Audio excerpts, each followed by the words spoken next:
স্বামী আর স্ত্রী বানায় যেজন মিস্ত্রি, সে বড় আজব কারিগর ও মনরে সে বড় কঠিন কারিগর, ঠিক কিনা? পৃথিবীর প্রথম দম্পতি হচ্ছে সাইয়েদনা আদম আলাইহিস সালাম আর হাওয়া আলাইহিস সালাম। পৃথিবীর প্রথম স্বামী আদম আলাইহিস সালাম, প্রথম স্ত্রী হাওয়া আলাইহিস সালাম। ওয়া কুলনা ইয়া আদম উসকুন আনতা ওয়া যাওজুকাল জান্নাহ। আল্লাহ বললেন, আদম তুমি আর তোমার জোড়া বা তোমার স্ত্রী দুজনে মিলে জান্নাতে থাকো। তাহলে ওনারা ছিলেন স্বামী আর স্ত্রী, ঠিক কিনা? তাহলে এই দাম্পত্য সম্পর্কটা এটা জান্নাতি সম্পর্ক। কি সম্পর্ক? উত্তর দিতে হবে দৌলতপুরের ভাইরা। রাগ করছেন আমার সাথে? শীত লাগতেছে? উত্তর দেওয়া যাবে আওয়াজ করে? হ্যাঁ, আওয়াজ করে উত্তর দিবেন, মুখে তালা মেরে বসে থাকা যাবে না। তাহলে পৃথিবীর প্রথম স্বামীর নাম কি? আদম আলাইহিস সালাম। পৃথিবীর প্রথম স্ত্রী হাওয়া আলাইহিস সালাম। এই দাম্পত্য সম্পর্কটা বড় মধুর, বড় গভীর, বড্ড ভালোবাসা, ঠিক কিনা? স্বামী আর স্ত্রী, স্বামী আর স্ত্রী, এই সম্পর্কটাকে আল্লাহ তাআলা কোরআনে পোশাকের সাথে তুলনা করেছেন। কিসের সাথে? পোশাক। আরবিতে বলে লিবাস। আরবিতে কি বলে? লিবাস। আল্লাহ বলেছেন, ও নারীরা তোমরা পুরুষদের জন্য পোশাক, আর ও পুরুষেরা তোমরা নারীদের জন্য পোশাক। পড়েন সুবহানাল্লাহ। পোশাকের বেসিকলি তিনটা কাজ। কয়টা? কেউ কথা কয় না, আরো জোরে বলেন কয়টা? এখন আওয়াজ আসলো কোথেকে? আওয়াজ করে উত্তর দিবেন, চিল্লায় বলেন পোশাকের কাজ কয়টা? এভাবে শেষ পর্যন্ত খোঁচায় যেন সাউন্ড বের করা না লাগে, সব প্রণোদিত ভাবে উত্তর করবেন, ক্লাসের মতো হোক। তিনটা কাজ। এক নম্বর কাজ হচ্ছে পোশাক ইজ্জতের আবরু, লজ্জাস্থান ঢেকে রাখে, ঠিক কিনা? আমাদের লজ্জাস্থান ঢেকে রেখেছে আমাদের পোশাক। ঠিক তেমনি স্বামী তার স্ত্রীর ইজ্জত হেফাজত করে, স্ত্রী তার স্বামীর ইজ্জত হেফাজত করে, স্বামী তার স্ত্রীর চরিত্র হেফাজত করে, আর স্ত্রী তার স্বামীর চরিত্র হেফাজত করে। এজন্য আল্লাহ একে অপরের উদাহরণ দিতে যে লেবাস বা পোশাকের সাথে তুলনা দিয়েছেন। সুবহানাল্লাহ পড়ে। পোশাকের দুই নাম্বার কাজ হচ্ছে সৌন্দর্য। এই যে কত সুন্দর ডিজাইন করা, এমব্রয়ডারি করা পোশাক যখন আমরা পরি সুন্দর লাগে না? তেমনি পুরুষের চোখে নারী সুন্দর, নারীর চোখে পুরুষ সুন্দর, স্বামীর চোখে স্ত্রী সুন্দর, স্ত্রীর চোখে স্বামী সুন্দর। সুবহানাল্লাহ পড়েন। পোশাকের তিন নাম্বার কাজ হচ্ছে কমফোর্ট, আরাম দেয়া, প্রশান্তি দেয়া। শীতকালে এই যে আমরা ব্লেজার পরেছি, জ্যাকেট পরেছি, অনেকে চাদর গায়ে দিয়েছেন, কেউ মাথায় রুমাল দিয়েছেন, কেউ গলায় মাফলার দিয়েছেন, একটা উষ্ণ উষ্ণ আরাম আছে না নাই? আবার গরমের কালে পাতলা সুতি কটনের কাপড় পরলে একটা আরাম আছে না নাই? তাহলে পোশাক পরলে যেমনি আমাদের দেহ প্রশান্ত হয়, আরাম পাওয়া যায়, তেমনি স্বামী স্ত্রীর স্পর্শ পেলে সে আরাম পায়, তার হৃদয়টা প্রশান্ত করে দেয় কে? আবার স্ত্রী স্বামীর সঙ্গ পেলে তার মধ্যে প্রশান্তি এনে দেয় কে? এজন্য রব্বুল আলামিন বলেন, হুন্না লিবাসুল লাকুম ওয়া আনতুম লিবাসুল লাহুন্না। ও দুনিয়ার নারীরা, তোমরা হলে পুরুষদের জন্য পোশাক, পুরুষ হলো নারীদের জন্য পোশাক। সুবহানাল্লাহ পড়ে। পোশাক যেমনি ইজ্জত আপনার হেফাজত করে, তেমনি স্বামী স্ত্রী একে অপরের ইজ্জত হেফাজত করে। পোশাক যেমনি সৌন্দর্য বাড়ায়, স্বামীর চোখে স্ত্রী সুন্দর, স্ত্রীর চোখে স্বামী সুন্দর। পোশাক যেমনি আরাম দেয়, স্বামী তার স্ত্রীর স্পর্শ পেলে, স্ত্রী তার স্বামীর স্পর্শ পেলে হৃদয়ে প্রশান্তি অনুভব করে, ঠিক কিনা? এজন্য দাম্পত্য জীবন, এখানে স্বামীও আছে স্ত্রীও আছে, ইংরেজিতে বলে কাপল, কাপল লাইফ। এই বিশ্ব সভ্যতা নির্মাণে নারী পুরুষ, স্বামী স্ত্রী দুইজনেরই অবদান আছে না নাই? এজন্য সুনানে তিরমিজির বর্ণনায় আল্লাহর হাবিব সাল্লাল্লাহু আলাইহি ওয়াসাল্লাম বললেন, আন-নিসাউ শাকাঈকুর রিজাল। নারীরা হচ্ছে পুরুষের কাউন্টার পার্ট, নারীরা হচ্ছে পুরুষের পার্টনার, সহকর্মী, সহযোগী। এই বিশ্ব সভ্যতা নির্মাণে শুধু পুরুষদেরই অবদান নাই, নারীদের অবদান আছে না নাই? এজন্য কাজী নজরুল ইসলাম অসাধারণ লিখেছে, এ বিশ্বে যা কিছু মহান চিরকল্যাণকর, অর্ধেক তার করিয়াছে নারী, অর্ধেক তার নর। তার মানে নর নারী, স্বামী স্ত্রী দুইজনেরই অবদান এই মানব সভ্যতায় আছে না নাই? এই সম্পর্কটাকে আল্লাহ লেবাসের সাথে তুলনা করলেন, মেটাফরিক্যালি, রূপক ভাবে আল্লাহ পোশাকের সাথে তুলনা করলেন। পোশাক যেমনি গায়ের সাথে লেগে থাকে, পোশাক যেমনি চামড়ার সাথে মিশে থাকে, স্বামী স্ত্রীর সম্পর্কটাও এরকম একাকার, মিলেমিশে ভালোবেসে একাকার। স্বামী স্ত্রীর রিলেশনশিপ সম্পর্কটা অনেকটা হাত আর চোখের মতো। হাত ব্যথা পেলে চোখ দিয়ে পানি ঝরে, আবার চোখ দিয়ে পানি ঝরলে হাত সেই পানি মুছে দেয়, ঠিক কিনা? তাহলে সম্পর্কটা কেমন যেন হাত আর চোখের মতো। হাত কেটে গেলে পানি পড়ে কোন দিক দিয়ে? চোখ দিয়ে পানি ঝরে। আবার চোখ দিয়ে পানি ঝরলে চোখের পানি মোছার জন্য হাতের দরকার আছে না নাই? তাহলে একেবারে মিলেমিশে একাকার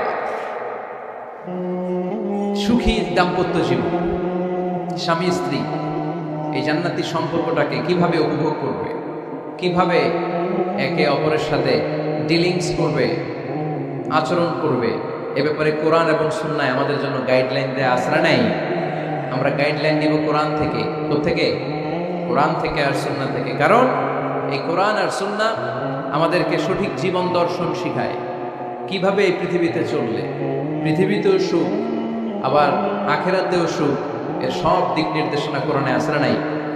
তাহলে এই যে স্বামী স্ত্রীর দাম্পত্য জীবন, এক্ষেত্রে প্রত্যেককে আল্লাহ তাআলা কিছু দায়িত্ব দিয়েছেন। আজকে দায়িত্বগুলোর ব্যাপারে আমরা শুনি। স্ব স্থানে থেকে প্রত্যেকেই, স্বামী যদি স্বামীর দায়িত্ব পালন করে, স্ত্রী যদি স্ত্রীর দায়িত্বটুকু পালন করে, তাহলে দাম্পত্য জীবনটাকে জান্নাতি দাম্পত্য সুখ দিয়ে ভরে দিবে কে? আল্লাহ। আমাদের প্রত্যেকের দাম্পত্য জীবন সুখী হোক, সমৃদ্ধ হোক, আমরা চাই কি চাই না? অনেকে বলে হুজুর সুখ নাই, সুখ নাই, ঘরের ভেতরে গেলেই জাহান্নাম। আহা, কথা শোনে না আমার। আবার স্ত্রীরা বলে হুজুর দোয়া করবেন, পরকিয়া করে, খালি এসএমএস পাঠায়, আমারে ভাল লাগে না। এখন অন্যদিকে ঘুরে, এরকম আসরা নাই? দুই দিক থেকে অভিযোগ। বোনদের জন্য কোনো প্যান্ডেল ট্যান্ডেল আছে নাকি আজকে? হ্যাঁ, দিনের বেলা সমাবেশ ছিল তো, এটা হয়ে গেছে তো মাইকের সাউন্ড নিশ্চয়ই। এই এদিকে উঠছে কে? টান দেন এদেরকে ধরে, টানেন টানেন, টাইনা বসান বসান, টান দেন টান দেন, হুজুরে ধরেন, হুজুরে ধরেন। ধরতে পারেন নাই হুজুরে? ধরছেন? হ্যাঁ, টান দেন। এই তো, টাইনা বসেন। এদিকে তাকান, এদিকে হয়েছে। হ্যাঁ, বসাই দিচ্ছে। এইভাবে চলবে একেবারে শেষ পর্যন্ত। উঠলে খবর আছে। শুরুতে সুযোগ দিয়েছি, সুযোগ নেন নাই। তো আমরা প্রথমে স্বামীর দায়িত্ব শুনবো। দাম্পত্য জীবনে স্বামীকে আল্লাহ তাআলা কি দায়িত্ব দিয়েছে, তারপর স্ত্রীকে আল্লাহ তাআলা কি দায়িত্ব দিয়েছে, এবং দুইজনের আবার কালেকটিভ সম্মিলিত কিছু দায়িত্ব আছে, এগুলো আমরা শুনবো। শুনতে রাজি আছেন তো? কষ্ট হচ্ছে আপনাদের?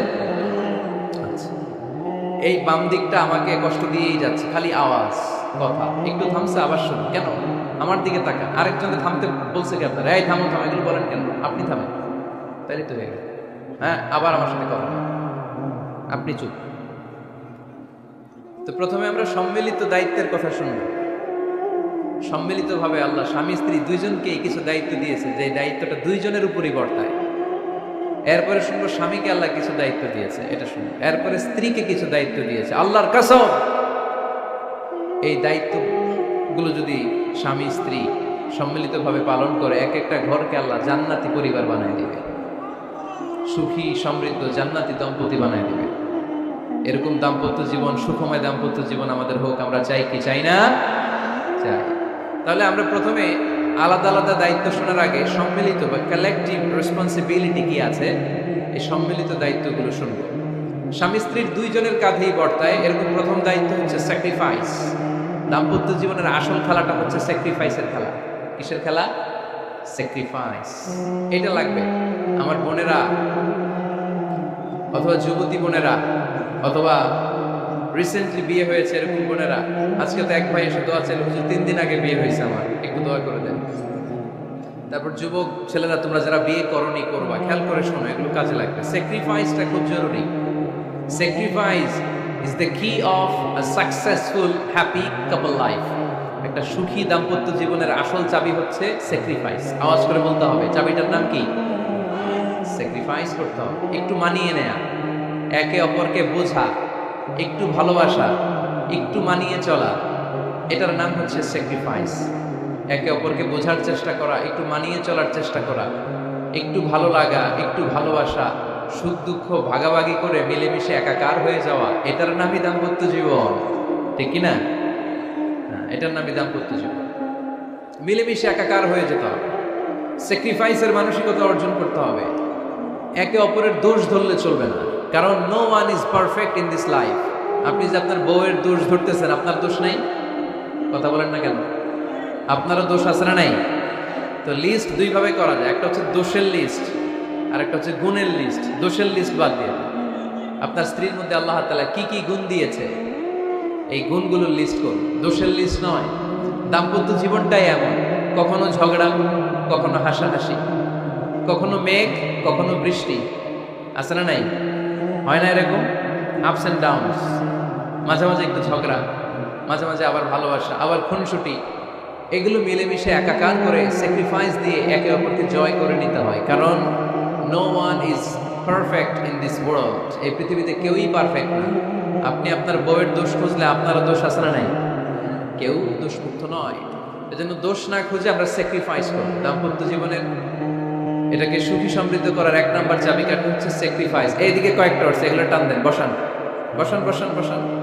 এই যে লাল গেঞ্জি এটারে বসান, পিছনে সবুজ গেঞ্জি বসান, টাই না বসান না, আমি বলছি বসান, টান দেন ওরে ধরে, টানেন সবাই মিলে টান দেন ওরে, হ্যাঁ বসান, হ্যাঁ ধাক্কা মারেন, সাবাস, হ্যাঁ ঠিক আছে, এই বসাইতে পারেন, লাল গেঞ্জি চলে যাইতেছে, ওরে ধরো, এই ঠিক আছে, বসছেও, ঠিক আছে বসছে, ফাইন, আমার দিকে তাকান, বসে গেছে।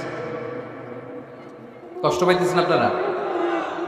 হুজুর শেষ করে দিই তাইলে, হ্যাঁ শুনবেন তো? ওঠা বসা কেন? সময় দিয়েছিলাম, ওই সময় যান না কেন? পুরো বাংলাদেশটা এরকম ক্যাওস, কেউ নিয়ম মানতে চায়, যেতে বলছি যায় না, এরপর কথা শুরু করছে, এখন ওঠা শুরু করছে। তো শৃঙ্খলা আপনি কোথায় কাজে লাগাবেন? এটা কোরআনের মাহফিল, এখানে নীতির কথা শোনানো হয়, তো এখানে যা চলবে সব নীতি মেনেই চালাতে হবে, ঠিক কিনা? অনিয়ম করতে পারবেন না আপনি। আর এখানে তো ওনারা স্বাধীনতা ঘোষণা করছে, আলাদা হয়ে যাবে এরা, আপনারা স্বাধীন হয়ে যান, হয়েছে? এদিকে তাকান। তাহলে সুখী দাম্পত্য জীবনের এক নম্বর চাবির নাম কি? স্যাক্রিফাইস। চিল্লায় বলতে হবে, সেটা কি? তাহলে হাজব্যান্ড ওয়াইফ দুইজনে স্যাক্রিফাইস করবে। এই যে ভাই, আল্লাহর দোহাই লাগে, আল্লাহর দোহাই, এই দৌলতপুরের ব্যাপারে খুব খারাপ একটা ইমপ্রেশন নিয়ে আমি যাব আপনাদের কারণে। আপনারাই আপনাদের দৌলতপুরের বদনামের জন্য যথেষ্ট। আরেকজনের বসানোর দরকার নেই, নিজেই বসেন, কাউরে ইঙ্গিত করার দরকার নেই, কোথাও লাইট মারার দরকার নাই, লাইট বন্ধ করে নিজেই বসে যান, বসেন।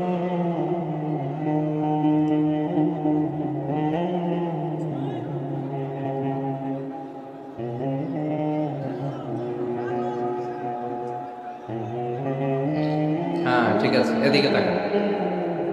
দাম্পত্য জীবনকে সুখী করার 2 নাম্বার কালেকটিভ ফর্মুলা হচ্ছে ঝগড়া করা যাবে না। ঝগড়া আপনারা করেন নাকি ভাবির সাথে? ভাবির সাথে ঝগড়া করেন কে কে? দেখি হাত তোলেন।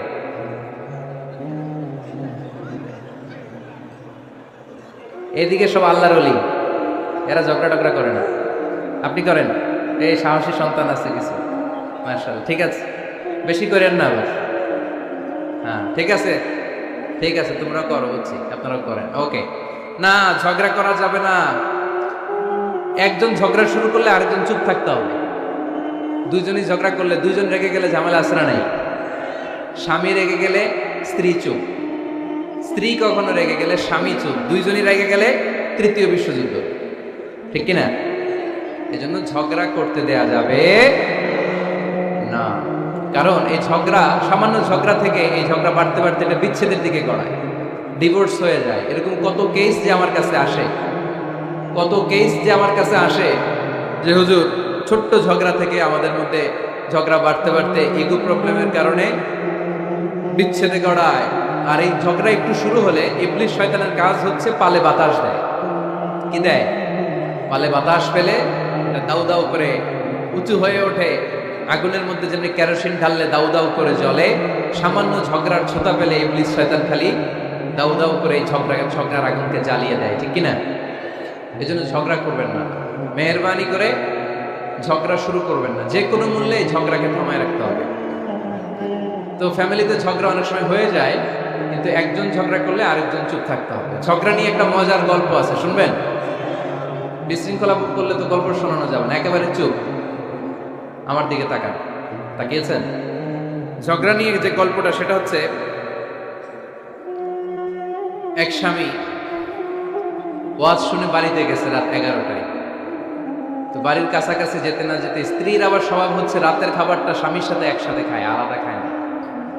তো বাড়ির সামনে যেই স্বামী ফোন দিয়েছে ওয়াইফকে, এই শুরু করার আগে দরজাটা খোলো, আমি চলে আসছি।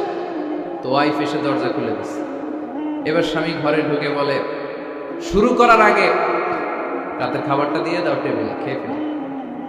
স্ত্রী বেচারি ডাইনিং টেবিলে খাবার দিয়েছে, হাজব্যান্ড বেচারা ওয়াশরুম থেকে ফ্রেশ হয়ে ডাইনিং টেবিলে বসেছে, স্ত্রীও বসেছে। তো খুব বড্ড গরম। হাজব্যান্ড বলে, শুরু করার আগে ফ্যানটা ছাড়। এইবার তো স্ত্রী বেচারি রেগে মেগে আগুন, কি আসার পর থেকে শুরু করার আগে কি শুরু করার আগে? হাজব্যান্ড বলে, এই তো শুরু হয়ে গেল। মানে কি? ঝগড়া। মানে কি? ঝগড়া। প্রিয় ভাইয়েরা, ঝগড়া করবেন না। স্বামী রেগে গেলে স্ত্রী চুপ থাকবেন, স্ত্রী রেগে গেলে স্বামী চুপ থাকবেন। কারণ সহিহ মুসলিমে এসেছে, ইন্না ইবলিসা ইয়াদাউ আরশাহু আলাল মা। ইবলিস শয়তান তার সিংহাসন গেড়েছে সাগরের উপর। কোথায়? ইবলিসের সিংহাসন কোথায়? সাগরের উপর। সুম্মা ইয়াবআসু সারায়াহু, সে প্রতিদিন সকালবেলা তার সাঙ্গপাঙ্গরে গোটা পৃথিবীতে পাঠায়, যা পৃথিবীতে ফাসাদ সৃষ্টি কর, ফাসাদ সৃষ্টি কর। ইবলিস যখন সাঙ্গপাঙ্গদেরকে গোটা পৃথিবীতে ছড়িয়ে দেয়, সারাদিন ধোঁকা দেওয়ার পরে, ওয়াসওয়াসা দেওয়ার পরে রাত্রিবেলা ইবলিসের কাছে ফিরে আসে, এসে বলে, ও ইবলিস, আমি আজকে আল্লাহর বান্দাদেরকে দিয়ে মিথ্যা কথা বলিয়েছি। ইবলিস বলে, এটা তো কোনো ব্যাপারই না, এগুলাই তো তোদের কাজ। আরেক শয়তান বলে, আমি ওজনে কম দিয়েছি একজনের মাধ্যমে বাজারে। ইবলিস বলে, এটাও তেমন বড় কোনো কাজ নয়। আরেকজন বলে, আমি সুদের ডিলিংস করিয়েছি। ইবলিস বলে, এটাও কোনো কাজ নয়। আরেক শয়তান বলে, আমি মদের আড্ডাখানায় নিয়ে মসজিদে যেতে নিয়েছিল, সেখান থেকে সরিয়ে মদের আড্ডাখানায় আল্লাহর বান্দাদেরকে নিয়েছি। ইবলিস বলে, এইটাও তেমন বড় কোনো কাজ নয়। আরেক শয়তান এসে বলে, মা তারাকতুহু হাত্তা ফাররাকতু বাইনাহু ওয়া বাইনা ইমরাআতিহি, আমি এক আল্লাহর বান্দার সাথে বান্দির ঝগড়া লাগিয়ে ঝগড়া করাতে করাতে তালাক পর্যন্ত নিয়ে গিয়েছি। মা তারাকতুহু হাত্তা ফাররাকতু বাইনাহু ওয়া বাইনা ইমরাআতিহি, আমি এক ইমানদার পরিবারকে ধ্বংসের শেষ প্রান্তে নিয়ে গিয়েছি। সামান্য ঝগড়ার পরে আমি ওয়াসওয়াসা দিতে দিতে ঝগড়া বাড়াতে বাড়াতে তালাক পর্যন্ত নিয়েছি। ইবলিস বলে, শাবাশ, তুই তো কাজের মতো কাজ করেছিস, আমার কাছে আয়, আমার কাঁধে ওঠ। ইবলিস তখন ওই শয়তানকে কাঁধে নিয়ে নাচতে শুরু করে। নাউজুবিল্লাহ বলবেন না? এজন্য ইমানদারদের সংসার ভেঙে খান খান হোক, এটা হলে ইবলিস খুশি। আর ইমানদারের পরিবার টিকে থাকলে আমার আল্লাহ খুশি। আমরা কার খুশি চাই? এজন্য শয়তানরে খুশি হতে দেওয়া যাবে না। ইমানদারদের পরিবারগুলো ঝগড়ার মাধ্যমে ভেঙে যাক, সব সময় শয়তানের মিশন এটা। আর ইমানদারদের পরিবারগুলো টিকে থাক, এটা আমার আল্লাহ সব সময় চায়। সুবহানাল্লাহ পড়েন। এজন্য দৌলতপুরের ভাইরা, ঝগড়া করবেন না। ঝগড়া কিন্তু নবী রাসূলদের পরিবারেও ছিল, আল্লাহ রাসূল সাল্লাল্লাহু আলাইহি ওয়াসাল্লামের পরিবারেও ঝগড়া ছিল। এটা স্বাভাবিক। দাম্পত্য জীবনের খুব সিম্পল ইস্যু। একজন রাগ করলে আরেকজন থেমে যাবে। পারবেন? কি হলো, পারবেন না? আল্লাহর হাবিব সাল্লাল্লাহু আলাইহি ওয়াসাল্লামের সাথে আম্মা জান আয়েশার ঝগড়া হতো। মজার একটা হাদিস শুনে, সহিহ বুখারীর হাদিস, মুসনাদ আহমদ ইবনে হাম্বলও এসেছে এই হাদিসটা। আম্মা জান আয়েশার সাথে ঝগড়ার পর আম্মা জান আয়েশাও রাগ, আল্লাহ রাসূল সাল্লাল্লাহু আলাইহি ওয়াসাল্লাম রাগ। এখন রাগ মেটানোর দরকার আছে না নাই? আল্লাহ রাসূল সাল্লাল্লাহু আলাইহি ওয়াসাল্লাম বললেন, আয়েশা চলো মিটমাট করে ফেলি। সুবহানাল্লাহ কইবেন না? চলো মিটমাট করি। তো কারে ডাকবো মিটমাটের জন্য? ওমর রে ডাকি। আম্মা জান আয়েশা বলে, না, ওমর গলিফ, ওমর খুব মেজাজ ওয়ালা, আমার ডর লাগে। তোমার আব্বারে ডাকি। আব্বারে ডাকি। আব্বারে ডাকেন। খুশি হয়ে গেছেন আম্মা জান আয়েশা। আবু বকর রাদিয়াল্লাহু চলে আসলেন, দাঁড়ালেন। এবার বিষ্ণু সাল্লাল্লাহু আলাইহি ওয়াসাল্লাম বললেন, তাতাকাল্লিমিন আও আতাকাল্লাম, কি ঘটছে আমাদের মাঝে, তুমি বলবা না আমি বলবো? আম্মা জান আয়েশা বললেন, তাতাকাল্লামু আনতা ওয়ালা তাকুল ইল্লা হাক্কান, আপনিই বলেন, তবে সত্য ছাড়া মিথ্যা বলবেন না। আবু বকর রাদিয়াল্লাহু তাআলা শুনে রেগে গেলেন, কি এ কেমন কথা তোমার? নবীকে উদ্দেশ্য করে তুমি বলছো সত্য ছাড়া মিথ্যা বলবেন না, নবী কখনো মিথ্যা বলবে নাকি? রেগে মেয়ের গায়ে মেরেছে এক চড়। চোর খেয়ে আম্মা জান আয়েশা উল্টে পড়ে গেলেন। সাইয়েদনা আবু বকর রাদিয়াল্লাহু তাআলা রেগে গড়গড় করতে লাগলেন, আবার মারার জন্য উদ্যত হলেন। আম্মা জান আয়েশা রাদিয়াল্লাহু তাআলা বাঁচার জন্য এবার বিশ্বনবীর পিছনে যে আশ্রয় নিলেন। সুবহানাল্লাহ পড়বেন না? বিশ্বনবী সাইয়েদনা আবু বকরের সামনে দুই হাত মেলে ভেবে দাঁড়িয়ে গেলেন। আল্লাহর হাবিব যখন আম্মা জান আয়েশাকে বাঁচানোর জন্য দুই হাত উঁচু করে দাঁড়িয়ে গেলেন, সাইয়েদনা আবু বকর থেমে গেলেন। সাইয়েদনা আবু বকর এই পরিস্থিতি দেখে ঘর থেকে বের হয়ে ঘরের বাইরে দাঁড়ালেন। এবার আল্লাহর রাসূল সাল্লাল্লাহু আলাইহি ওয়াসাল্লাম আম্মা জান আয়েশাকে তুললেন, বললেন, ইয়া আয়েশা কাইফা রাআইতিনি আনকাসতুকি মিনার রাজুল, দেখলা নাকি কেমন করে আমি তোমার বাবার হাত থেকে তোমারে বাঁচালাম? আজকে আমি যদি সামনে দাঁড়িয়ে না বাঁচাতাম, তোমার বাবা তোমারে একেবারে মেরেই ফেলতো। সুবহানাল্লাহ বলেন। দেখছো আয়েশা, আমি বাঁচাইলাম তোমারে, আমার সাথে ঝগড়া করো, আমি বাঁচাইলাম। এই কথা শুনে আম্মা জান আয়েশা রাদিয়াল্লাহু তাআলা লজ্জায় পড়ে হেসে দিলেন। সুবহানাল্লাহ পড়বেন না? এত আস্তে সুবহানাল্লাহ। লজ্জায় হেসে দিলেন। বিশ্বনবী সাল্লাল্লাহু আলাইহি ওয়াসাল্লাম এবার হেসে দিলেন। দুইজনের হাসাহাসি শুনে বাইরে থেকে আবু বকর রাদিয়াল্লাহু তাআলা হাসির আওয়াজ শুনে অবাক, কি রে এতক্ষণ যুদ্ধ, এখন আবার হাসি কেন? হাসে দেখার জন্য সাইয়েদনা আবু বকর রাদিয়াল্লাহু তাআলা ঘরের ভেতরে ঢুকলেন। ঢুকে দেখেন আম্মা জান আয়েশাও হাসে, বিশ্বনবীও হাসে, সাইয়েদনা আবু বকর হেসে দিলেন। আরশের উপর থেকে খুশি হয়ে গেলেন কে? এবার সাইয়েদনা আবু বকর বললেন, ইয়া রাসূলুল্লাহ, ইয়া হাবিবাল্লাহ, আশরিকানি ফি সিলমিকুমা কামা আশরাকতুমানি ফি হারবিকুমা। নবী গো, আপনাদের দুইজনের মধ্যে যুদ্ধ লাগলে যেমনি মিটমাট করার জন্য আপনি আমারে ডাকেন, আপনাদের এই আনন্দ ঘন মুহূর্তগুলোতে শরীক হওয়ার জন্য মাঝে মাঝে আমারে ডাইকে। সুবহানাল্লাহ পড়েন। আপনাদের মধ্যে যুদ্ধ লাগলে সন্ধি করার জন্য যেমনি আমারে ডাকেন, আপনারা যখন আনন্দ ঘন পরিবেশ এরকম খুনসুটি করেন, হাসাহাসিতে মেতে ওঠেন, তখন একটু আমারে ডাইকেন। সুবহানাল্লাহ পড়বেন না? দেখেন আল্লাহ রাসূল সাল্লাল্লাহু আলাইহি ওয়াসাল্লাম পৃথিবীর সবচেয়ে শ্রেষ্ঠতম মানুষ। ওনাদের পরিবারেও ঝগড়া হতো, কিন্তু এই ঝগড়া কোনোদিন তালাক পর্যন্ত গিয়েছে? কথা বলেন না কেন? আল্লাহর হাবিব সাল্লাল্লাহু আলাইহি ওয়াসাল্লাম তার কোন স্ত্রীকে তালাক দিয়েছেন? প্রায় আম্মা জান আয়েশার সাথে রাগারাগি হতো। আল্লাহর হাবিব সাল্লাল্লাহু আলাইহি ওয়াসাল্লাম বলতেন, আয়েশা, কখন তুমি রেগে থাকো সেটাও আমি জানি, কখন তুমি আমার উপর খুশি থাকো সেটাও আমি জানি। ইয়া আয়েশা, ইন্নী লা আ'লামু ইযা কুনতি আন্নী রাদিয়া ওয়া ইযা কুনতি আলাইয়া গাদবা। আয়েশা, কখন রেগে থাকো তাও বুঝি, কখন খুশি থাকো তাও বুঝি। আম্মা জান আয়েশা বললেন, ইয়া রাসূলুল্লাহ, কেমনে বোঝেন? বিশ্বনবী বললেন, তোমার দোয়ার বাক্যগুলো শুনো বুঝি।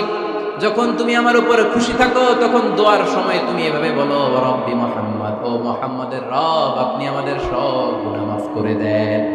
আর যখন তুমি আমার উপর রেগে থাকো তখন তুমি মুনাজাতের সময় বলো, রব্বি ইব্রাহিম, ইব্রাহিমের রব, আপনি আমাদেরকে ক্ষমা করে দেন।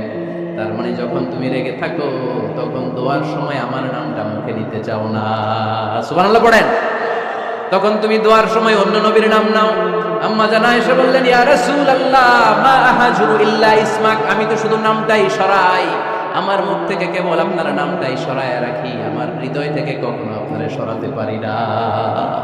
আমার হৃদয় জুড়ে আপনি, মা আহাজুরু ইল্লা ইসমাক, নবী হে, আমি শুধু দোয়ার সময় রাগের মাথায় আপনার নামটা বাদ দেই, হৃদয় থেকে তো আপনারে বাদ দিতে পারি না। সুবহানাল্লাহ বলবেন না? তার মানে নবীদের ফ্যামিলি তো ঝগড়া এগুলো হতো, কিন্তু এটা তালাক পর্যন্ত করাতো না, ঠিক কিনা? তাহলে এখন থেকে আমাদের এই স্লোগান নিতে হবে, ঝগড়া করলেও আমরা ডিভোর্সের দিকে যাব না। পারা যাবে? আর একজন রেগে গেলে আরেকজনকে চুপ থাকতে হবে। ভাবি রেগে গেলে আপনি চুপ, পারবেন? পারবেন না? ইনশাআল্লাহ। এই যারা বিয়ে করে না এরা ইনশাআল্লাহ, আর বাকিরা চুপচাপ।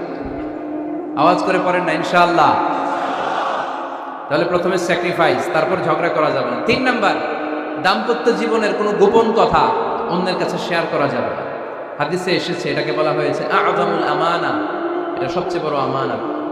যারা দাম্পত্য জীবনের একান্ত বিষয় কারোর সাথে শেয়ার করে তারা সবচেয়ে বড় কবিরা গুনাহ করে।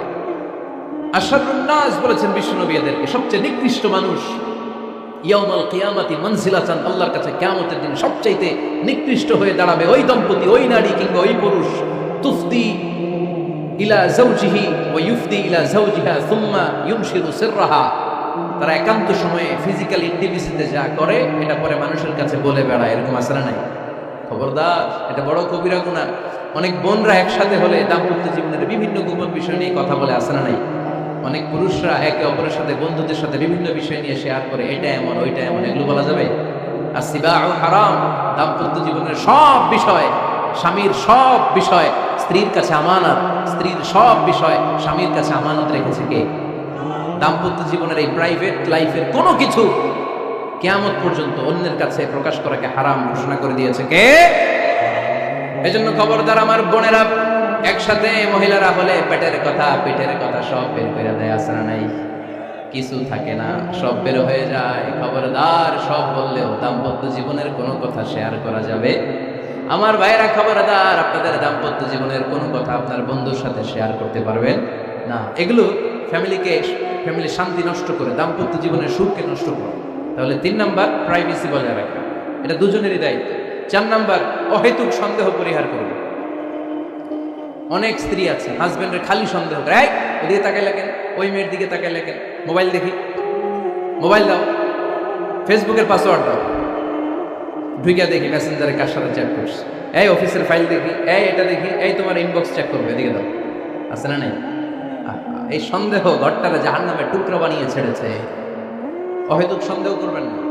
আবার ভাইরা ভাবিদেরকে অহেতুক সন্দেহ করবেন, এই ওদিকে গেলা কেন, ওদিকে তাকাই লাগেন, এইটা করলা কেন, ওইটা করলা কেন, দেখি তোমার মোবাইল, তোমার মোবাইলের গ্যালারি দেখি, লক করে রাখছো কেন, লক খোলো। আছে না নাই?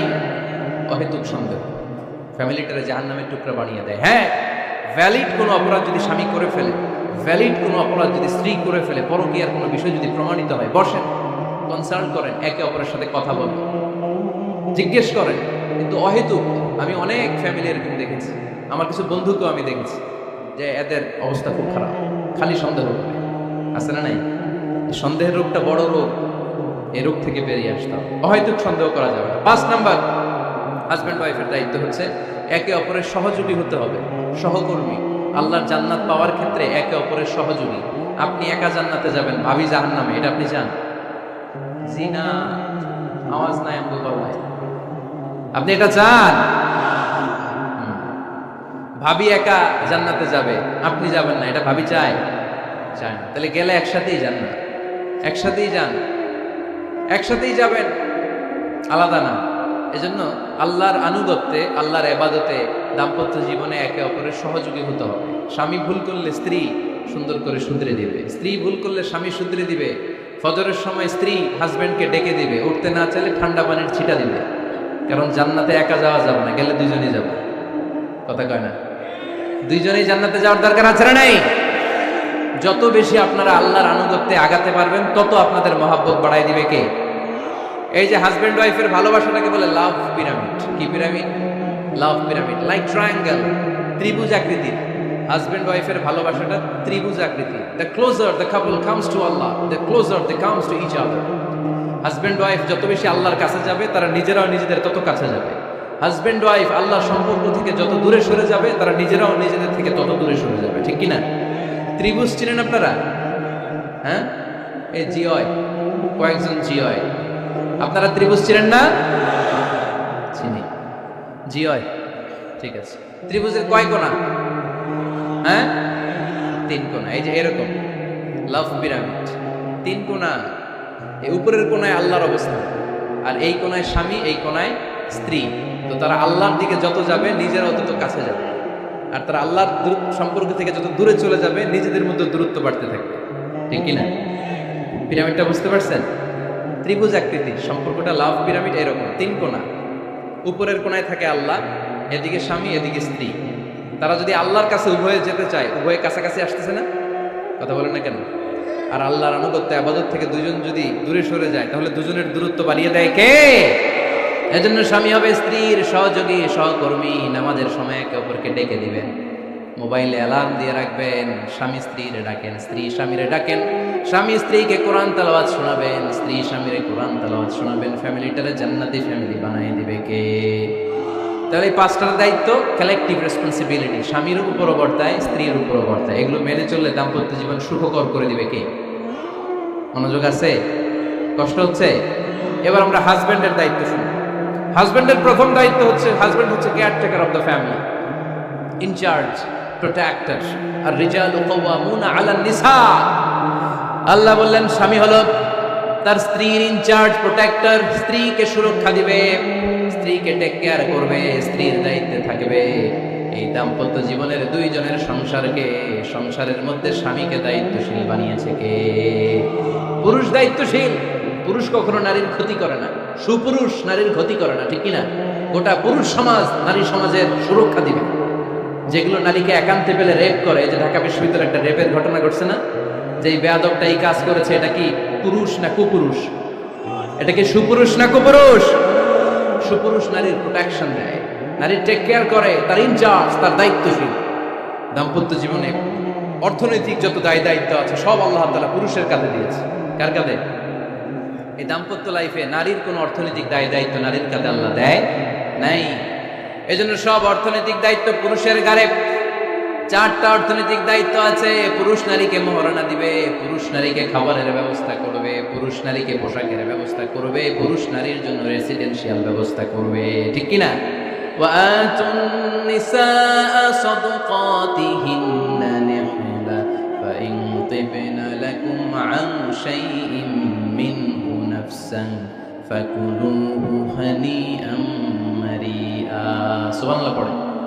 সব স্বামীদেরকে আল্লাহ ডেকে বললেন, ও স্বামীরা শোনো শোনো, বিয়ের পর সাথে সাথে স্ত্রীর কাছে তুমি মোহরানা আদায় করে দাও। মোহর দেয়া নফল নাকি ফরজ?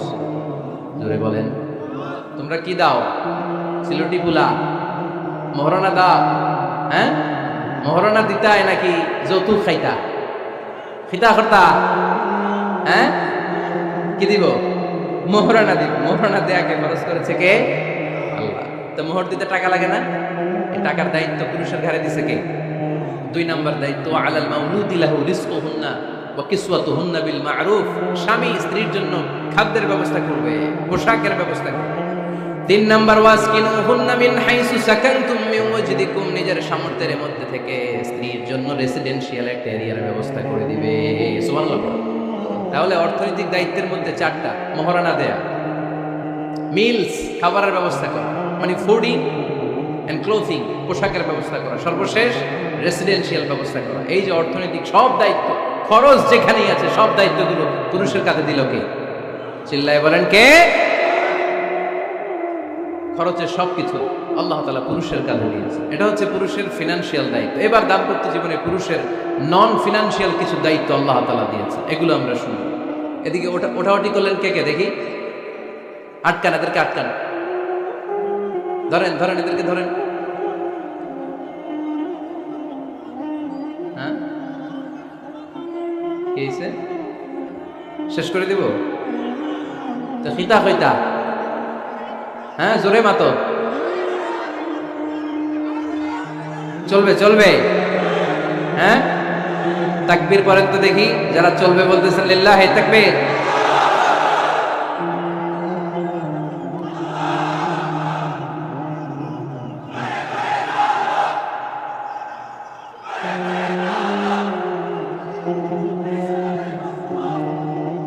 মাশাআল্লাহ মাশাআল্লাহ। এবার দাম্পত্য জীবনে নন ফিনান্সিয়াল পুরুষের যে দায়িত্ব আছে সেটা আমরা শুনবো। 1 নম্বর দায়িত্ব হচ্ছে, স্বামীর উচিত স্ত্রীর সাথে ভালো আচরণ করা। ভালো আচরণ করেন তো আপনারা? জি হয়। এই শুধু উনি করে, বাকিরা খিতা কর্তা, মারামারি কর্তা নেই, খিতা কর্তা। হ্যাঁ, সালাম দিবেন, স্ত্রীকে কি দিবেন? আল্লাহ বললেন, ওয়া আশিরুহুন্না বিল মা'রুফ। স্ত্রীর সাথে কোমল ভাষায়, ভালো শব্দে, ভালো বাক্যে ভালো কথা বলো। স্ত্রীর সাথে খারাপ আচরণ করো না। স্ত্রীকে দেখলে তুমি মুচকি হাসি দাও। অনেক স্বামী আছে কখনো স্ত্রীকে দেখলে মুচকি হাসি দেয় না, চেহারাটা বাংলা পাসের মতো এরকম করে রাখে, আছে না নাই? দৌলতপুরের লোকের অবশ্য অনেক ভালো, এই যে সবার মুখে হাসি, মুচকি হাসি। হাসেন তো, মুচকি হাসি দেন তো একটা। আওয়াজ করলে মুচকি হাসি হয় নাকি?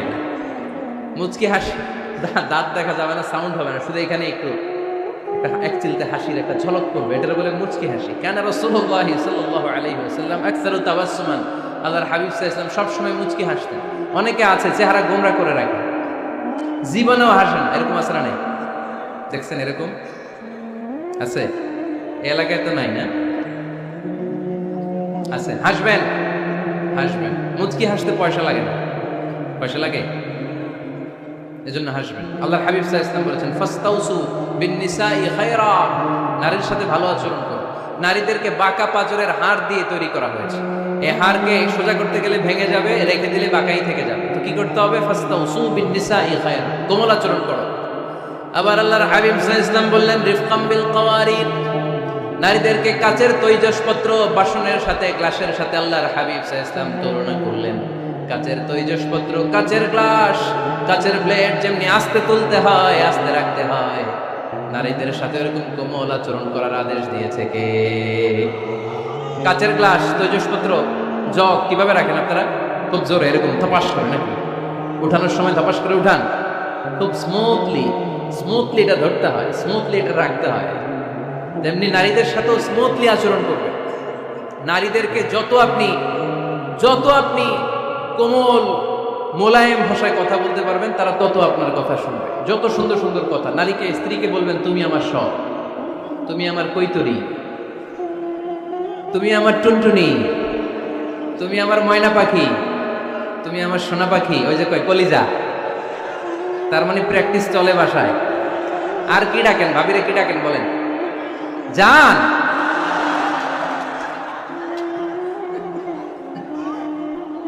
জান ডাকেন। আর ভাবি কি ডাকে আপনাদেরকে? বাবু। কি ডাকে? বাবু ডাকে। আর কি ডাকে? হ্যাঁ, বেবি। পোলাপান কত দুষ্ট দেখছেন, বেবি ডাকে নাকি? স্বামী স্ত্রীর মধ্যে এই সোহাগপূর্ণ, এই ভালোবাসাপূর্ণ এই ডাকাডাকিতে কোনো গুনাহ নাই, আছে সওয়াব। এগুলো দাম্পত্য জীবনকে সুখময় করে, ঠিক কিনা? তাহলে স্ত্রীদের সাথে কোমল আচরণ করতে হবে, 1 নাম্বার দায়িত্ব। 2 নাম্বার দায়িত্ব, স্ত্রীর সেক্সুয়াল ডিজায়ারকে ফুলফিল করতে হবে। সেন্সিটিভ, যেগুলো ব্যাখ্যা করে বোঝানো কঠিন। আপনারা বুঝবেন যারা ম্যাচিউরড, মোর দেন 18 ইয়ার্স, যারা 18 প্লাস যাদের বয়স, সেক্সুয়াল ডিজায়ার ফুলফিল করা হাদিসে এসেছে, এটা স্বামীর দায়িত্ব। ফিজিক্যাল ইন্টিমেসির সময় নিজের ডিজায়ার ফুলফিল হলেই কুইট না করা, সময় দেয়া, এটা আবশ্যক। এই বিষয়েও প্রত্যেক স্বামীর খেয়াল রাখা দরকার। সংক্ষেপে শেষ করে দিলাম। 3 নাম্বার, স্ত্রীর ব্যক্তিগত বৈধ কাজে স্বাধীনতা দিতে হবে স্বামীর। অনেক স্বামী এই ছোট্ট বিষয় নিয়ে মারামারি লাগায় ফেলে ঘরে। স্ত্রীর ব্যক্তিগত বৈধ যে চয়েস, এটাতে আপনি স্বাধীনতা দিবেন। স্ত্রীর মনে চায় রান্না বান্না শিখতে, আপনি বললেন তুমি কম্পিউটার শিখো, কিলাকিলি আছে না নাই? স্ত্রীর মনে চায় কাঁথা সেলাই শিখতে, নকশি কাঁথা, আপনি বললেন না তুমি ল্যাঙ্গুয়েজ শিখো, ঝামেলা আছে না নাই? না, আপনার স্ত্রী আর একটা ইন্ডিভিজুয়াল, প্রত্যেকের আলাদা ব্যক্তিগত রুচি, চাহিদা, মতামতের গুরুত্ব আছে না নাই? এজন্য প্রত্যেক স্বামীর উচিত স্ত্রীর বৈধ ব্যক্তিগত যে কাজ, অবৈধগুলা না। আবার স্ত্রী বলল যে জি বাংলা দেখবো, তুমি একটা টিভি নিয়ে আসো, আনা যাবে? কথা বলেন। স্ত্রী বলল চলো পহেলা বৈশাখে আমরা নাচানাচি করবো তুমি আর আমি মিলে, এটা মানা যাবে না। স্ত্রীর ব্যক্তিগত বৈধ কাজের স্বাধীনতা দেয়া। আম্মা জান আয়েশা রাদিয়াল্লাহু তাআলা আনহা বলেন, ওয়া কানা লি সাওয়াহিবু ইয়ালআবনা মাই, বুখারীর বর্ণনা। আমি যখন আল্লাহর হাবিব সাল্লাল্লাহু আলাইহি ওয়াসাল্লামের বাড়িতে বউ হয়ে আসলাম, আমার কিছু খেলার সাথী ছিল। আমি কাপড় দিয়ে পুতুল বানাতাম আর ঘোড়া বানাতাম, এগুলো দিয়ে খেলতাম। আমার সাথীরা আসলে রাসূল সাল্লাল্লাহু আলাইহি ওয়াসাল্লাম ঘরের পর্দা নামিয়ে দিয়ে আমার জন্য ঘরটা ছেড়ে দিত। সুবহানাল্লাহ কইতে পারলেন না? আল্লাহর হাবিব সাল্লাল্লাহু আলাইহি ওয়াসাল্লাম কখনো বলতেন না আয়েশা তোমার বান্ধবীরা যেন ঘরে না আসে, কখনো বলতেন না আয়েশা আমি নবী মানুষ, তুমি নবীর বউ, তুমি কেন পুতুল দিয়ে খেলো, তুমি কেন কাপড় দিয়ে পুতুল বানাও, কেন ঘোড়া বানাও, এগুলো বন্ধ করো। কোনদিন বিশ্বনবী আম্মা জান আয়েশা রাদিয়াল্লাহু তাআলা আনহার পুতুল খেলায় বাধা দেন নাই, সাথীদের সাথে খেলাধুলায় কখনো বাধা দেন নাই। সুবহানাল্লাহ পড়ে। ছোট্ট মেয়েদের জন্য কাপড়ের পুতুল দিয়ে খেলাধুলা করা এটা জায়েজ, কারণ ছোট্ট মেয়েরা দেখবেন পুতুল বানায়, এটারে দুধ খাওয়ায়, এটার জন্য রান্না করে, এটাতে গোসল করায়। এটাকে ছোট্ট মেয়েদের জন্য পুতুল খেলা জায়েজ রাখা হয়েছে এজন্য, কারণ তারাই কিছুদিন হবে এই প্রজন্মের মা। তাদের সন্তানদেরকে কেমন করে লালন পালন করবে তার একটা প্র্যাকটিস খেলার ছলেই ছোটবেলায় হয়ে যায়। সুবহানাল্লাহ পড়েন। এজন্য 3 নম্বর দায়িত্ব স্ত্রীর ব্যক্তিগত হালাল যে কাজগুলো আছে তার ব্যক্তিগত এই ভালো কাজগুলোতে আপনার স্বাধীনতা দিতে হবে, বাধা দেওয়া যাবে না। 4 নম্বর দায়িত্ব, স্ত্রীর প্রশংসা করবেন। কি করবেন? প্রশংসা। আমরা খালি দোষ খুঁজি, তোমার রান্না ভালো না, তোমার চেহারা ভালো না, তোমার বাপ ভালো না, তোর মা ভালো না, তোর 14 গোষ্ঠী খারাপ, আছে না নাই? তো এই বেডি আপনার ভালোবাসবে? এই বেডি তো আজীবন আপনার বদনাম করবে, ঠিক কিনা? কোনোদিন তারে আপনি প্রশংসা করলেন না, প্রশংসা করবেন। স্ত্রীর চেহারার প্রশংসা করেন, যে তুমি সুন্দর, তুমি সুন্দরী, এরকম বলেন, খুশি হবে না? হ্যাঁ, তুমি সুন্দর তাই চেয়ে থাকি, সে কি মোর অপরাধ? কোনো অপরাধ নাই, ইচ্ছা মতো গাইতে থাকেন স্ত্রীর শানে গান, সওয়াব আছে না নাই? তবে শুধু স্ত্রীকে শোনানো যাবে, ভাবিরে শোনানো যাবে, শালীরে শোনানো যাবে, পাশের বাড়ির কাউরে শোনানো যাবে? দেখেন ইসলাম কত চেক এন্ড ব্যালেন্স। স্ত্রীকে আপনি গান শোনান, কোনো গুনাহ নাই, আছে শুধু সওয়াব। তাহলে 4 নম্বর পয়েন্ট হচ্ছে অ্যাপ্রিসিয়েশন। সারাদিন এই মহিলাটা ফজরের পর থেকে উঠে ঘর গুছায়, মশারিগুলো খোলে, বিছানা পরিষ্কার করে, বাচ্চাদেরকে ক্লিন করে, স্কুলের টিফিন রেডি করে দেয়, বাচ্চাদেরকে স্কুলে যেতে দেয়, আপনার জন্য খাবার রেডি করে, কাপড় ধোয়, ঘরের সবাইকে দেখভাল করে। একদিনও আপনি তার অ্যাপ্রিসিয়েশন করলেন না। এরকম ডাকাইত স্বামী আসরা নাই, দৌলতপুরে নাই, এখানে সব ভালো। অ্যাপ্রিসিয়েট করবেন। আমরা ভুলে যাই, একটা থ্যাঙ্কস দিতে ভুলে যাই, একটা জাযাকিল্লাহ, আল্লাহ তোমাকে জাযা দেখ, এটাও বলি না। এদিকে তাকান, বলবেন তুমি সুন্দরী, তুমি অনন্যা, তুমি সুস্নিগ্ধা, তুমি প্রিয়ংবদা, তুমি সুহাসিনী, তুমি সুকেশিনী, তুমি সুভাষিনী, তুমি অসূর্যম পোষ্যা, মেঘ কালো কেশ, কাজল কালো চুল, হরিণের মতো ডাগর ডাগর দুটি তোমার চুল। আহা, যে পোলাপান খুশি হয়ে গেছে। আহা, ওরা মুখস্থ রাখতেছে, বলবে এগুলা, বিয়ে করে নাই কিন্তু এখন। তো জায়গা মতো বলবা, গার্লফ্রেন্ডে বলো না। আবার কাকে বলবা? স্ত্রীকে। কাকে? স্ত্রীকে। পারা যাবে না একটু অ্যাপ্রিসিয়েশন দেওয়া যাবে না ওনাদেরকে? একটু প্রশংসা করবেন। প্রশংসা পেলে নারীরা বড্ড খুশি হয়। যদি আপনি বলেন যে তোমার রান্নাটা আজকে অসাধারণ হয়েছে, দেখবেন আরেক বাটি আইনা দিতেছে, খাইতে পারতেছে না, এরপরে পাতে তুলে দেয়, আরেকটু খাও, আরে খাও না, আছে না নাই? ওই যে প্রশংসা করছেন, খুশি হয়ে গেছে তো। আপনি 10,000 টাকার বান্ডিল দিয়ে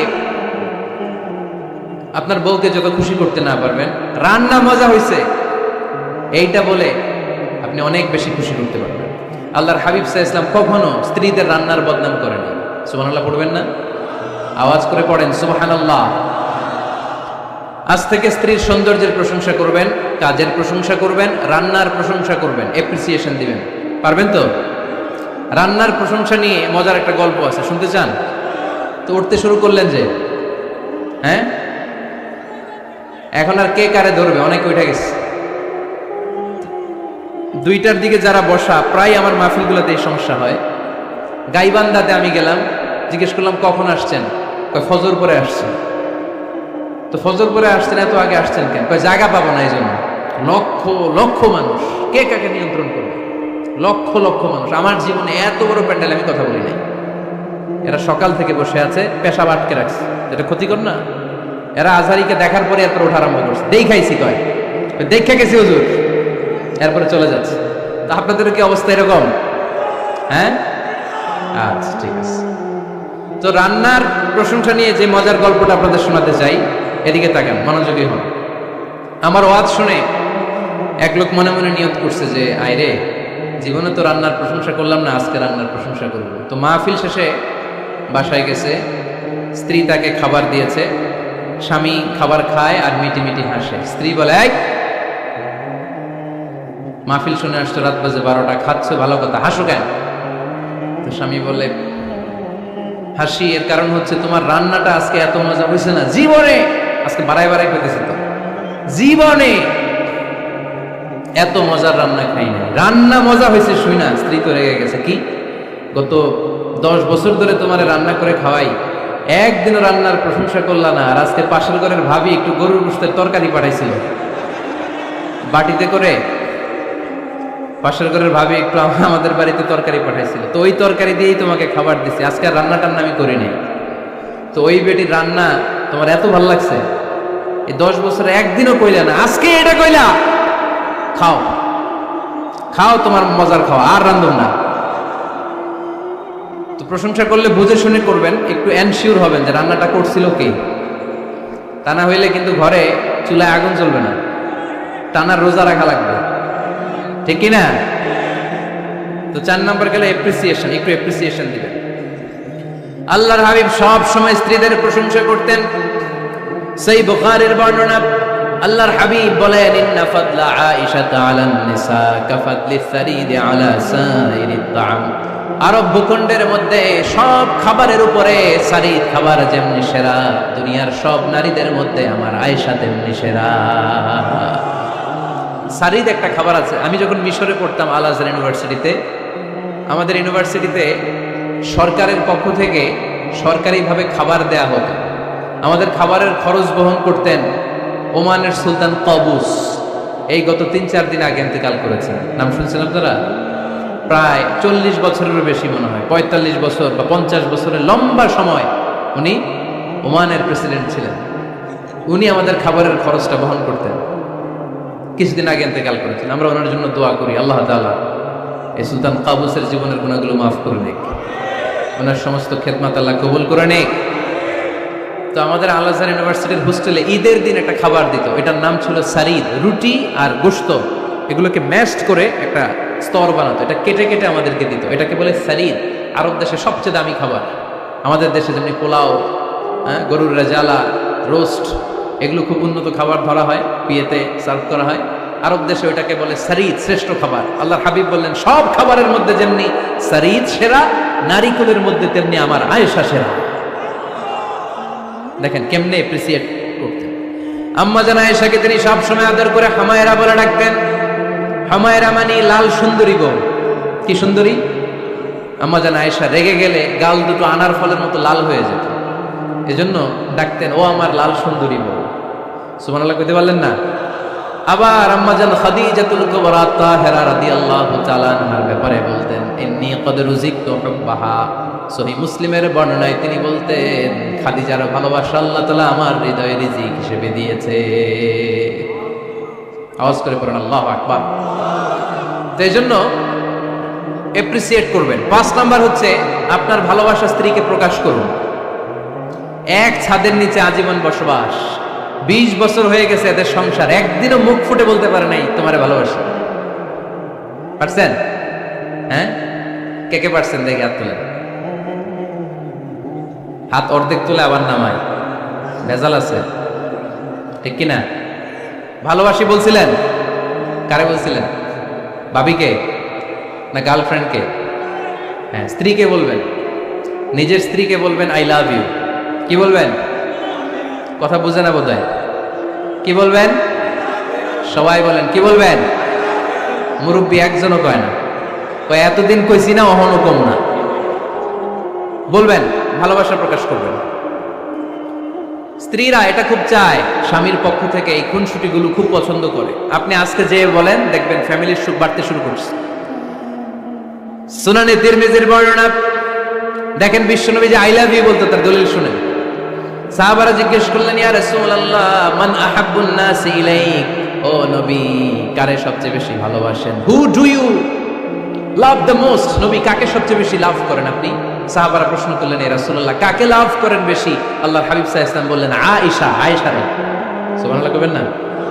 সাহাবারা বললেন ওয়ামিনার রিজাল, পুরুষদের মধ্যে কারে বেশি পছন্দ করেন? বিশ্বনবী বললেন আবুহা, আয়েশার বাবা রে।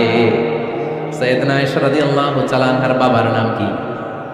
আবু বকর। কি নাম? আবু বকর। আল্লাহর হাবিব সাল্লাল্লাহু আলাইহি ওয়াসাল্লাম বললেন সবচেয়ে বেশি লাভ করি আয়েশাকে। সাহাবারা বললেন ওয়ামিনার রিজাল, পুরুষদের মধ্যে কারে বেশি লাভ করেন? আল্লাহর হাবিব সাল্লাল্লাহু আলাইহি ওয়াসাল্লাম বললেন আয়েশার বাবা রে। সুবহানাল্লাহ পড়েন। আম্মা জান আয়েশাকে বিশ্বনবী এত ভালোবাসতেন। আম্মা জান আয়েশা পেয়ালার যেইখানে ঠোঁট লাগিয়ে দুধ পান করতেন, বিশ্বনবী পেয়ালার ওই জায়গাটা খুঁজে খুঁজে ওই জায়গায় ঠোঁট লাগিয়ে দুধ পান করতেন। আম্মা জান আয়েশা রাদিয়াল্লাহু তাআলা না গোশত খেয়ে হাড্ডি চুষে হাড্ডিটা রেখে দিলে বিশ্বনবী আম্মা জান আয়েশার চোষা হাড্ডিটা মুখে নিয়ে আবার চুষতে শুরু করে দিতেন। পড়েন সুবহানাল্লাহ। দুইজন একসাথে এক বালতি থেকে পানি নিয়ে গোসল করতেন। পড়েন আল্লাহু আকবার। তাহলে এভাবে ভালোবাসা প্রকাশ করতে পারবেন তো? 6 নাম্বার স্বামীর দায়িত্ব হচ্ছে গৃহস্থলী ছোটখাটো যে কাজ আছে এই কাজগুলোতে হেল্প করা। আমরা অনেক সময় এগুলোর লজ্জা মনে করি। আল্লাহর হাবিব সাল্লাল্লাহু আলাইহি ওয়াসাল্লাম আমাদের মডেল। আল্লাহর হাবিব সাল্লাল্লাহু আলাইহি ওয়াসাল্লাম ঘরের কাজে সাহায্য করতেন। আপনারা এইভাবে ওটা শুরু করলেন? হ্যাঁ, বউকা বসেন বসেন বসেন, শেষ করে দিচ্ছি আর 10 মিনিট, বসেন। আল্লাহর হাবিব সাল্লাল্লাহু আলাইহি সাল্লাম ঘরের কাজে সাহায্য করতেন। আপনারা ঘরের কাজে সাহায্য করেন তো? আম্মা জান আয়েশা বলেন বিশ্বনবী নিজ হাতে জুতা সেলাই করেছেন, নিজ হাতে জামা সেলাই করেছেন। মুসনাদে আহমদ ইবনে হাম্বলের বর্ণনা, আল্লাহর রাসূল সাল্লাল্লাহু আলাইহি ওয়াসাল্লাম দুধ খেতে মন চাইলে নিজ হাতে ছাগলের দুধ দহন করেছেন। সুবহানাল্লাহ। নিজে আটার খামির বানাতেন, আম্মা জান আয়েশা চুলায় সেকা দিতেন। আবার আম্মা জান আয়েশা রাদিয়াল্লাহু তাআলা আনহা আটার খামির বানাতেন, বিশ্বনবী এটা চুলায় সেকা দিতেন। সুবহানাল্লাহ পড়ে।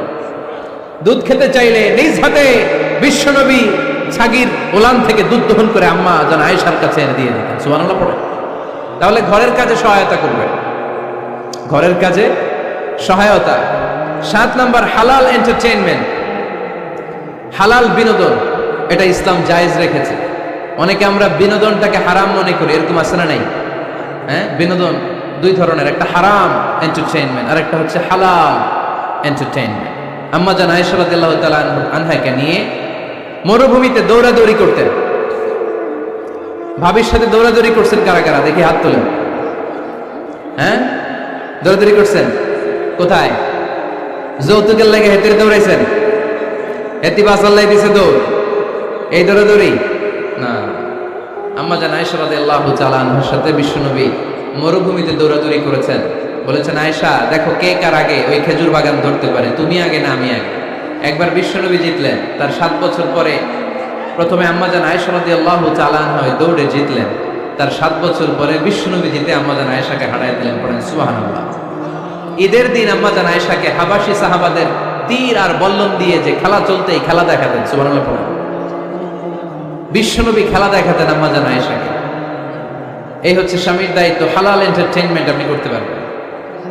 বসেন, দোয়া করে দিচ্ছি, বসেন। বুঝতে পারছেন অনেক আগে আসছেন আপনারা, বসেন, বসে যান, এখনই দোয়া হচ্ছে। বসেন বসেন বসেন বসেন, এখনই দোয়া করব। বসে যান, বসে যান। বউকা মাদ্রাসার বিল্ডিং এর কন্ট্রাক্টরের জন্য দোয়া চেয়েছেন, আমরা দোয়া করি আল্লাহ কবুল করুন। আমার ছেলে মেয়ের বিয়ের বয়স হয়ে গেল, পরিবারে বিয়ের কথা বলতে পারি না, লজ্জায়। আহারে কি কষ্ট।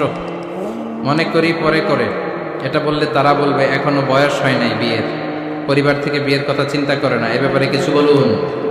কিছু বললাম। এই সমস্যা পুরো বাংলাদেশে, ছেলে মেয়েদেরকে সময় মতো বিয়ে দেয় না। ইউটিউবে এই নিয়ে আমার কথাবার্তা পাবেন, শুনে নিয়ে। ছেলের বাবা মেয়ের বাবাদেরকে বলি, ছেলে মেয়েরা উপযুক্ত হলে বিয়ে দিয়ে দেন। বিয়ে না দিলে যৌবনের তাড়নায় যত পাপ করবে, এই পাপগুলো মা বাবার কাঁধেও আসরা নেই। আচ্ছা, 8 নাম্বার স্বামীর দায়িত্ব হচ্ছে, স্বামীর দায়িত্ব বলেই এখন দোয়া। স্ত্রীর মতামতের গুরুত্ব দিবেন। অনেক স্বামী আছে বাজার করতে গেলে নিজের যেটা মন চায় ওইটাই কিনে, আসরা নাই। নিজে গরু খাবে, খাসি খাবে, খালি ওইটাই কিনে। আপনার বউ হয়তো পছন্দ করে আচার, পছন্দ করে জলপাই, আমড়া, এগুলো আনে না, আসরা নাই। খোঁজ খবর নিবে। অনেকে